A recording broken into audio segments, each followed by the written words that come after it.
Zelda, Zelda, Zelda. Talk about a franchise that will never die, especially how Nintendo loves to bring older games into a newer light. Welcome everybody, I'm Sitback Reviews, and today's review is a remaster of a cult GBC classic, Legend of Link's Awakening.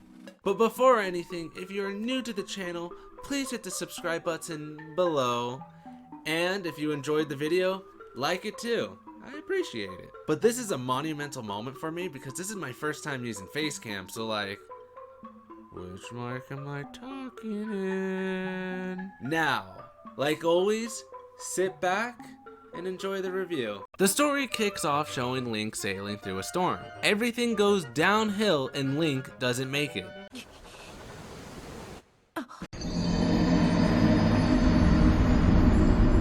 Well, he's shipwrecked on an island, but found by a girl named Marin. Link awakens from his sleep and is greeted by Marin and her pop. They tell him he's on Koholint Island, and his goodies are still on the beach. When Link finds his sword, he's stopped by a mystical owl, who tells him that in order to leave the island, he must awaken the Windfish, aka the big-ass Yoshi egg. Yahoo! This is the main plot of the game. The only other story development is when Marin tells Link that she wants to leave Koholint Island to explore the world and sing. But that's just how Nintendo rolled with their stories back then. They didn't need a deep and emotional story to prove their game's potential, because they can always prove it through the gameplay. Now, I never played the original. I was a wee whittle and I had no clue about this game. But I did my research, so hopefully I won't miss anything.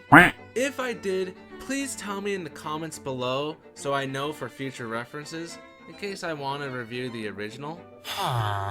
Now, Link's Awakening Switch remake came with a couple of new changes, like marking places on the map. I didn't really use this as much, but I see its purpose, because it can be helpful to remember chest locations or objectives in case you're a little forgetful. Oh yeah, now I remember.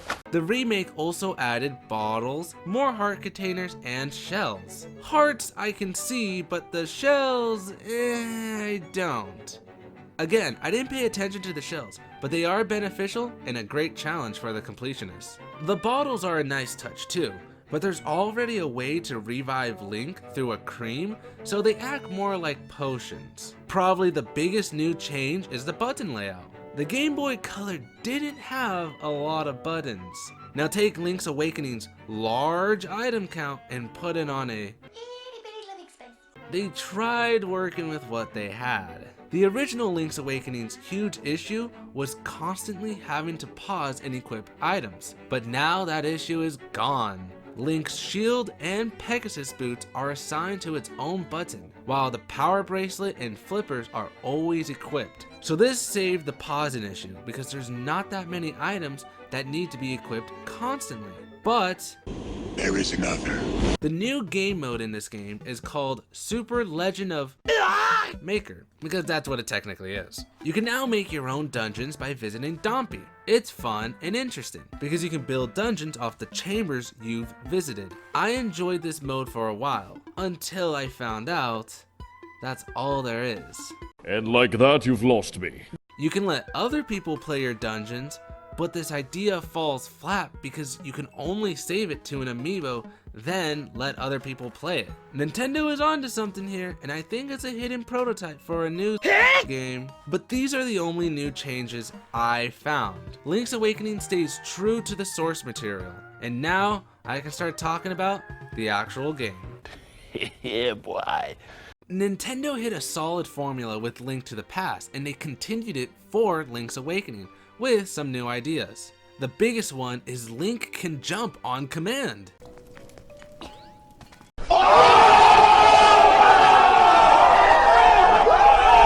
Biggest flex of all. And there's side-scroller moments in dungeons and the island. They're an interesting take on the series, and there's some subtle nods, but I'll discuss that later. You can also combine items like shooting a bomb arrow. It's pretty cool, but not used as much. Also, there's power-ups that drop from enemies that can boost Link's strength or defense. It's another nice touch, but Link's Awakening is a little difficult. Not by the enemies, because most of my damage came from my stupidity.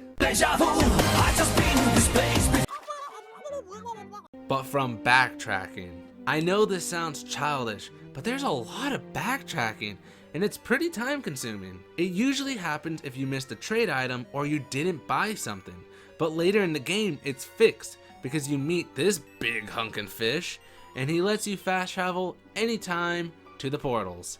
Another issue is the moolah. You're gonna realize that Link becomes the perfect gardener with all his tools to cut down grass, like using his trusty sword to cleanly swipe that grass down, a boomerang for mobile cutting, and mowing down grass like a lawnmower. But I found out that the raft game is the way to go to make them sweet, sweet rupees. Speaking of the raft game, there are mini games to play, like the claw game and fishing. The claw game really got to me.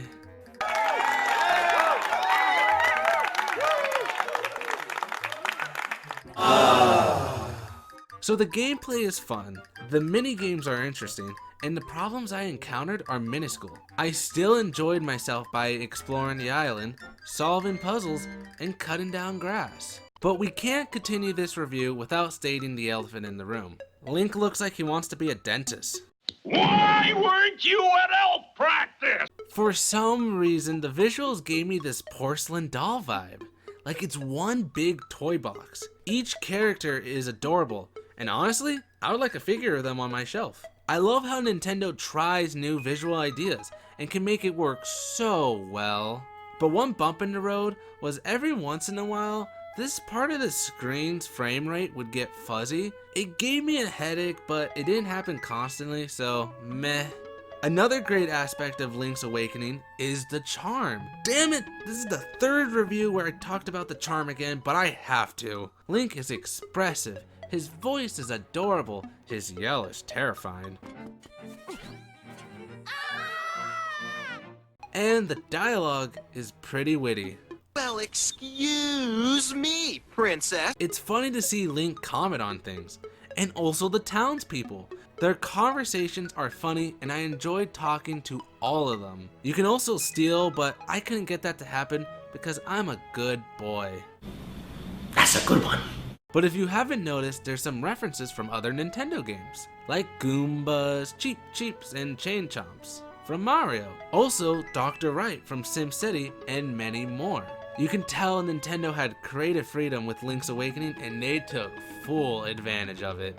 Another point I want to touch on is the music. It's the usual tunes, but orchestrated to fit the theme of the game. Some songs are still good, but it's hard to decide if I prefer listening to an orchestrated version or the classic GVC. The two songs that caught my attention though are the Mabe Village theme and the Windfish song. They are both pleasing to hear and composed very well. Now that's Link's Awakening in a nutshell. It's fun and honestly worth playing, especially now that the biggest issue with the original are gone. But I'm more interested about the Dungeon Maker idea. It's new and different, and I can't wait to see what Nintendo plans to do with it later on. Oh man, I can really go for some water. Oh.